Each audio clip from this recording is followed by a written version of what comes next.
নমস্কার বন্ধুরা, আমার চ্যানেলে সকলকে স্বাগত জানাই। আজকের গল্প কোত্থাও না, লিখেছেন জ্যোতিভূষণ চাকি। নীল পাহাড়ের পাশে সুন্দর একটি বন। সেই বনে বাস করে এক কাঠবেড়ালি। জীবনের প্রথম 2-3 বছর তার খুবই আনন্দে কাটল, কিন্তু তারপর সে কেমন বিরক্ত হয়ে উঠল। জীবনটা তার একঘেয়ে মনে হলো। সেই একই গাছে উপর নিচ করা, বাদাম আর আখরোট জোগানো, মাসের পর মাস একই গর্তে ঝিমোনো। সে ভাবল, পাখিদের জীবন কেমন স্বাচ্ছন্দ্য, এক দেশ থেকে আরেক দেশে পাড়ি দিচ্ছে। তাদের মতো পাখা নেই বটে আমার, কিন্তু পা তো আছে, তীরের মতো ছুটতে পারি আমি। ওই যে নীল পাহাড়ের চূড়ো দেখা যাচ্ছে, আমি কি ওখানে যেতে পারি না? খুব পারি। জায়গাটা নিশ্চয়ই খুব সুন্দর। সূর্য যেন ঠিক ওর কোল ঘেঁষে ওঠে আর ছড়িয়ে দেয় আবির, ছড়িয়ে দেয় সোনা। কালই সকালে রওনা হব খুব ভোরে উঠে। ভোর হলো, কাঠবিড়ালি রওনা হলো। সঙ্গে কিছু খাবার নিতে ভুলল না সে।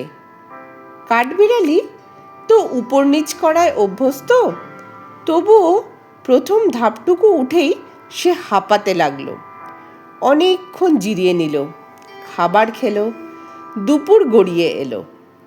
কাঠবিড়ালি চারিদিকে তাকালো। সুন্দর দৃশ্য দেখে খুশি হলো সে। নিচে, বহু নিচে চোখে পড়েছে বনটা।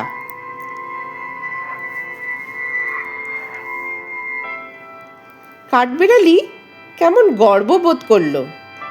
সামনের দিকে তাকিয়ে সে অবশ্য খানিকটা দমে গেল। খাড়া পাহাড় দাঁড়িয়ে আছে, আরও অনেক অনেক উঁচুতে উঠতে হবে। কাঠবিড়ালি উঠতে থাকে। এবারে কঠিন পথ, বড় ঠান্ডা পড়েছে। সে অবাক হলো, সূর্যের দিকে সে এগিয়ে চলেছে।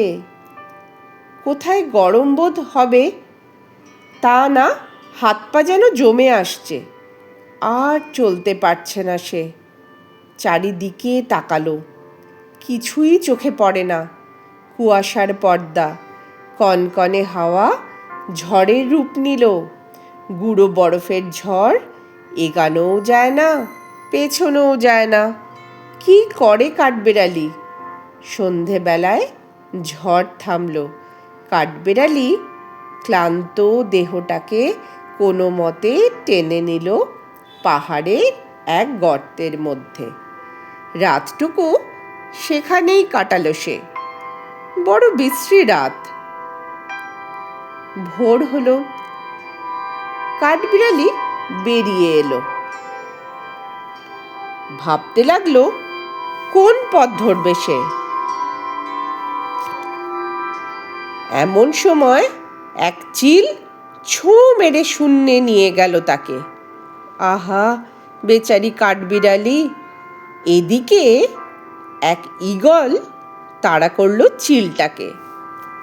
নাগাল পেয়ে পাখার ঝাপট মারল তাকে।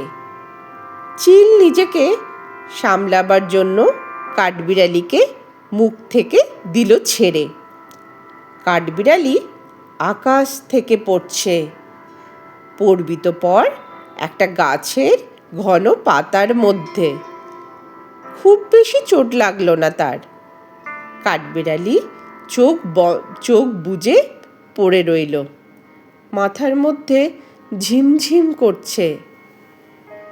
কিছুক্ষণ পর চোখ মেলে চাইল কাঠবিড়ালি। গা ঝাড়া দিয়ে দাঁড়ালো। এ কি?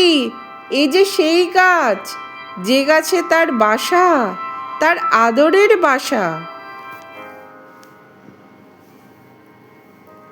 আনন্দে কাঠবিড়ালির চোখে জল এলো।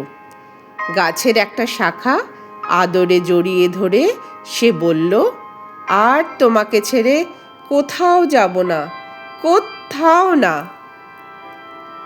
গল্পটি এখানেই শেষ হলো। গল্প পাঠ যদি ভালো লেগে থাকে আমার চ্যানেলটিকে সাবস্ক্রাইব করবেন। আপনারা কমেন্ট